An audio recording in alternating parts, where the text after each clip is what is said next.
नमस्कार, मैं हूं आपके साथ मयंक। देखिए, पहली बार कैमरे के सामने कैमरे पर पुतिन ने दी है डोनाल्ड ट्रंप को सीधी धमकी और ईरान के लिए पुतिन ने कर दिया है बड़ा ऐलान। ईरान के लिए जंग को तैयार है पुतिन। अगर ट्रंप ने हमला किया तो ईरान के लिए जंग में उतरेगा रूस। और पुतिन आ गए हैं खामेनी के साथ बिल्कुल खुलकर। देखिए, जो खबरें आई, जिस तरह से खबरें चल रही थी कि अमेरिका जो है वो बस हमला करने वाला है ईरान के ऊपर, और एक डेट भी, एक टेंटेटिव डेट भी सामने आ गई थी कि शनिवार को, यानी कि आज जो है ये भी सामने आ गया था। अमेरिका के 3 बड़े अखबारों ने ये दावा कर दिया था कि शनिवार को यानी सैटरडे को, यानी आज के दिन जो है अमेरिका हमला करने जा रहा है ईरान के ऊपर। इस तरह की खबरें चलने लगी। लेकिन उसके बाद क्या हुआ? अचानक डोनाल्ड ट्रंप ने अपना मन बदला और हमले की डेट को आगे बढ़ा दिया और एक नया बयान दे दिया कि मैं 10 से 15 दिन देता हूं ईरान को।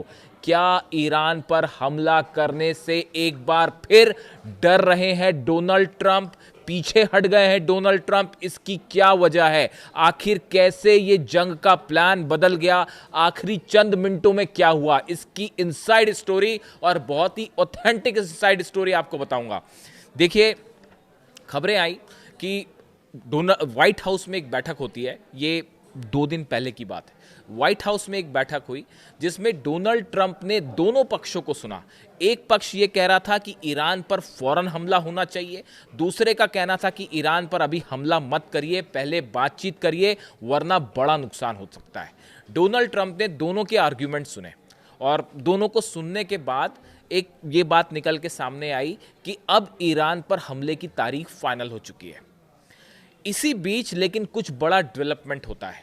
ये जानकारी जो है वो पुतिन को भी दी गई, रूस को भी दी गई। देखिए, यहाँ पर कोई भी हमला ईरान पर इस तरह से नहीं होगा कि बिना रूस की जानकारी के या बिना रूस के को विश्वास में लिए हमला करने का मतलब होगा अमेरिका और रूस की जंग। और इसके लिए अमेरिका में बड़े सारे एडवाइजर्स हैं जो तैयार नहीं हैं। उनका कहना ऐसा है कि अगर रूस ने इस पूरे वॉर में हस्तक्षेप कर दिया और रूस इसमें शामिल हो गया तो बहुत मुश्किल हो जाएगी अमेरिका के लिए और हम घिर जाएंगे।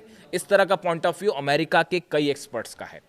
तो अब इस तरह की जानकारी जो है वो रूस भी पहुंची कि अमेरिका जो है जल्द हमला कर सकता है, और ऐसी खबरें आने लगी थी कि 48 घंटे के अंदर हमला हो सकता है। पूरे दुनिया के मीडिया में देखा होगा, आपने भी इस तरह की बात सुनी होगी। इसी बीच कैमरे के सामने पहली बार ऐसा हुआ कि पुतिन ने साफ संदेश दे दिया डोनाल्ड ट्रंप को कि आप हमले की सोचिएगा भी मत ईरान पर। देखिए, मौका था, 2 अलग अलग कॉन्टेक्स्ट है। पहला तो ये था कि क्यूबा के जो विदेश मंत्री हैं वो मॉस्को के दौरे पर आए हुए थे और उनकी पुतिन से मुलाकात हुई। अब क्यूबा के पीछे भी अमेरिका पड़ा हुआ और चल रही हैं खबरें, नए सैंक्शंस लग गए हैं और वहाँ भी हमले की बातें आती हैं बीच बीच में। तो अब पुतिन जो है वो एक प्रेस कॉन्फ्रेंस कर रहे थे, वो पत्रकारों से बात कर रहे थे।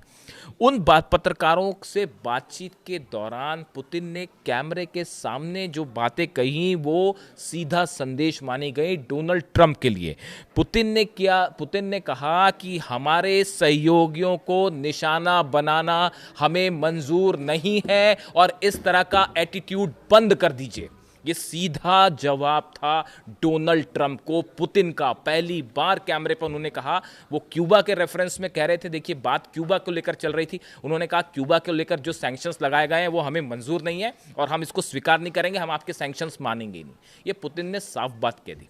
लेकिन उन्होंने अपने हमारे सहयोगियों शब्द का जब प्रयोग किया तो इसका मतलब ईरान से था। उन्होंने सीधा ईरान को लेकर डोनाल्ड ट्रंप को कैमरे के सामने ये बात कही कि हमारे सहयोगियों को आप निशाना बनाते हैं तो ये मंजूर नहीं है, ये एटीट्यूड बंद कर दीजिए। और ये सीधा संदेश माना गया डोनाल्ड ट्रंप के लिए। इतना ही नहीं, आगे सुनिए, रूस के जो विदेश मंत्री हैं लावरोव, इनकी तरफ से एक बयान आता है। ये सब कुछ कब हो रहा है? जब ये खबरें चल रही हैं कि बस 48 घंटे में हमला होने वाला है, डोनाल्ड ट्रंप ने फैसला कर लिया है। उसके बीच में लावरोव का बयान आता है कि US strike on Iran would have serious consequences. उन्होंने कहा कि अगर आप हमला करते हैं ईरान पे तो इसके बेहद घातक परिणाम होंगे। लावरोव दूसरे शब्दों में यह कह रहे थे कि अगर आपने यहां जंग शुरू की तो खत्म नहीं हो पाएगी और हालात बिगड़ जाएंगे। और रूस जो है वो मजबूती से खड़ा हो गया ईरान के साथ। हम ईरान के लिए जंग को तैयार हैं। दबे शब्दों में ये बात बता दी गई डोनाल्ड ट्रंप को। अब हुआ ये कि देखिए, एक तो ऑलरेडी जो है रशिया ने अपने वॉरशिप्स भेज रखे हैं फारस की खाड़ी में, और ओमान की खाड़ी में अब और वो ड्रिल कुछ दिन के लिए थी, अब उसको बढ़ा दिया गया, एक्सटेंड कर दिया गया, और रशिया की तरफ से और जहाज पहुंचने शुरू हो गए हैं। यानी रशिया अपने वॉरशिप्स जो है लगातार भेज रहा है ओमान की खाड़ी में, फारस की खाड़ी में। उधर से जेरल्ड आर फोर्ड जो है वो पहुंचने वाला है, वो अलग पहुंच जाएगा। कह रहे हैं कि अगले 3 दिनों के अंदर वो उस लोकेशन पे आ जाएगा, इसराइल के करीब, जहां उसे पोजीशन किया जाएगा।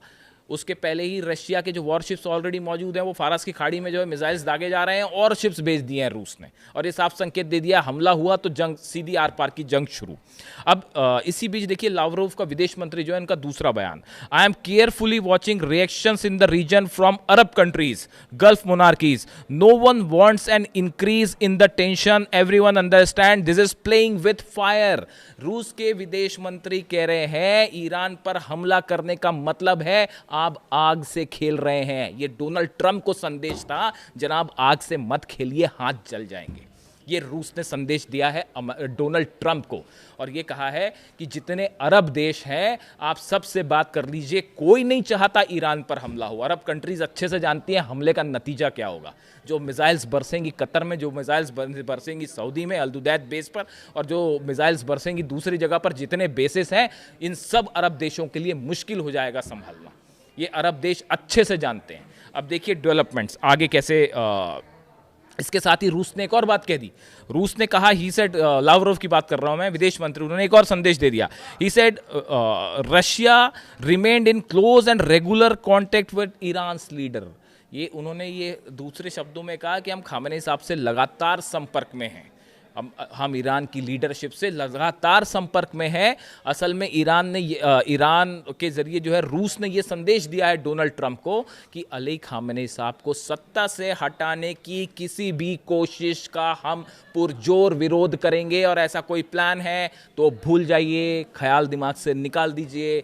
ये बयान पहुंचा दिया गया है, संदेश पहुंचा दिया गया है रूस का सीधे तौर पर डोनाल्ड ट्रंप को। तो देखिए जो प्लान था, ये जो नया खेल आ गया कि भाई अभी 10 और 15 दिन हम और देते हैं, ये क्यों हुआ? पहली बात तो पुतिन का सख्त स्टैंड। पुतिन ने कह दिया कि साहब हमले की सोचना भी मत, वरना परिणाम बेहद घातक होंगे और हमें तुम्हारा एटीट्यूड बर्दाश्त नहीं है। तो ये पहले बात तो पुतिन अगेंस्ट खड़े हो गए, तो आधा मामला वहाँ से बिगड़ने लगा। दूसरा मामला सुनिए आगे। बताया ये जाता है कि ये संदेश जब ओमान तक पहुँचा, कतर तक पहुँचा, सऊदी तक पहुँचा कि भाई जो है 48 घंटे में अमेरिका स्ट्राइक कर सकता है, और अमेरिका के 3 बड़े अखबार आपने पढ़े होंगे, नाम लेने की ज़रूरत नहीं है। अमेरिका का मीडिया 3 बड़े अखबारों ने छाप दिया कि बस सैटरडे को हमला होने वाला है, शनिवार को हमला होने वाला है, और जल्दी 48 घंटे का ही टाइम है, इस तरह की बातें। तो उसके बीच अब भाई सऊदी को लगा, ओमान को लगा, कतर को लगा कि अमेरिका करेगा हमला और मिसाइल बरसेंगी हमारे बेस पे। भाई इस्तेमाल तो होना ही है, जितने बेसेस हैं अमेरिका के। ये तो संभव ही नहीं है कि सऊदी का बेस इस्तेमाल ना हो, ये संभव ही नहीं है कि दोहा कतर का बेस इस्तेमाल ना हो, ओमान के बेस इस्तेमाल ना हो, और बाकी जो देश हैं बहरीन के बेस का इस्तेमाल ना हो, जॉर्डन के बेस का इस्तेमाल ना हो। इसके बिना तो आप हमले की सोच नहीं सकते ईरान पे। अब ये तीनों कंट्रीज़ को जैसे ये समझ आई बात कि 48 घंटे में हमला हो रहा है, अमेरिका के 3 अखबार छाप रहे हैं, तीनों ने फ़ोन घुमाना शुरू कर दिया डोनाल्ड ट्रंप के एडवाइजर्स को, स्टीव विटकॉफ को और जेरेड कुशनर को, जो उनके दामाद हैं। और उनको ये समझाने की कोशिश की गई कि भैया स्टॉप दिस वॉर, इसको अभी हमला मत करिए, पहले बातचीत को और एक मौका दीजिए, ये सही समय नहीं है। एक तो देखिए रमज़ान चल रहे हैं, ऐसे समय पे ईरान का हमले का मतलब क्या होगा, ये आप अरब कंट्रीज से पूछिए। पूरे ये एक ऐसी गलती हो जाएगी अगर इस रमज़ान के बीच में हमला होता है। वैसे ईरान पर तो आप कभी भी हमला करें बहुत बड़ी गलती होगी ये अमेरिका की, लेकिन अभी जो हालात हैं, रमज़ान के महीने में ईरान पर हमला करने का मतलब होगा ऐसी ऐतिहासिक भूल जिसका परिणाम अमेरिका को आने वाले कई सालों तक भुगतना पड़ सकता है। ऐसे तमाम एक्सपर्ट्स ये राय रखते हैं कि ये इससे बड़ी मिस्टेक कोई नहीं हो सकती अमेरिका की कि इन हालात पर हमला करना। तो अब ओमान, कतर और सऊदी के जो लीडरशिप है, डिप्लोमेटिक चैनल से इन्होंने समझाना शुरू किया अमेरिका में डोनाल्ड ट्रंप के एडवाइजर्स को कि अभी सही वक्त नहीं है, कोशिश करिए ये वॉर टल जाए, वरना बहुत बुरे परिणाम होंगे। ज़बरदस्त कोशिश की गई डिप्लोमेटिक चैनल से, जो मेरे सोर्सेज बता रहे हैं, जो मैंने चीज़ें पढ़ी समझी, बड़ी कोशिश हुई तीनों देशों की तरफ से कि किसी तरह जंग रुक जाए। और अल्टीमेटली ये हुआ कि डोनाल्ड ट्रंप को ये फैसला करना पड़ा कि फ़िलहाल हमला रोका जाए, और ये जो सैटरडे और 48 घंटे वाली बात चल रही थी वो एक बार फिर टल गई। एक बार फिर ट्रंप को अपना जो है स्टैंड पीछे लेना पड़ गया, खींचना पड़ गया, और ईरान पर हमला करने से एक बार फिर डोनाल्ड ट्रंप पीछे हट गए। यानी आप सोचिए कि दुनिया की सबसे बड़ी ताकत अपने इतने सारे वॉरशिप्स को लेकर, फाइटर जेट्स को लेकर, इतने सारे बेस, सब ईरान को घेर रखा है पूरी तरफ से। और क्या चाहिए? इतना बड़ा एस्केलेशन तो इराक वॉर और अफगानिस्तान वॉर में भी नहीं हुआ था। या तो मुझे ऐसा लगता है कि शायद सेकेंड वर्ल्ड वॉर के बाद मिडिल ईस्ट में इतना बड़ा सैन्य जमावड़ा होगा, वो आई डोंट नो कि उसकी पहले बीच में कभी हुआ हो ऐसा। इराक और अफगानिस्तान वॉर तो छोटी चीज़ रह गई है जितना इन्होंने असला भेज रखा है, और वो 40-50 हज़ार सोल्जर्स हैं वो ईरान के बॉर्डर पे मौजूद हैं। वो पता नहीं क्या प्लान कर रहे हैं, कैसे ईरान पे अंदर जाने की कोशिश करेंगे। अरे जनाब, इतिहास गवाह है, ईरान की लैंड को कोई नहीं जीत पाया। आप इतिहास उठा के देखिए, इतिहास उठा के देखिए, कभी कितनी बार ईरान पर कब्जे करने की कोशिश हुई। अमेरिका नहीं, मैं हिस्ट्री की बात कर रहा हूँ, कोई ईरान को नहीं हरा पाया। तो अभी भी संभव नहीं है। यानी ये अब देखिए, ये जिस तरह से डेवलपमेंट हुआ, पुतिन ने मना किया, अरब देशों ने कोशिश की, और ईरान अपनी बात पर डटा हुआ। वो तो मिसाइल दाग रहा है, वो तो फारस की खाड़ी और ओमान की खाड़ी में अब नया ड्रिल शुरू हो गया रूस के साथ।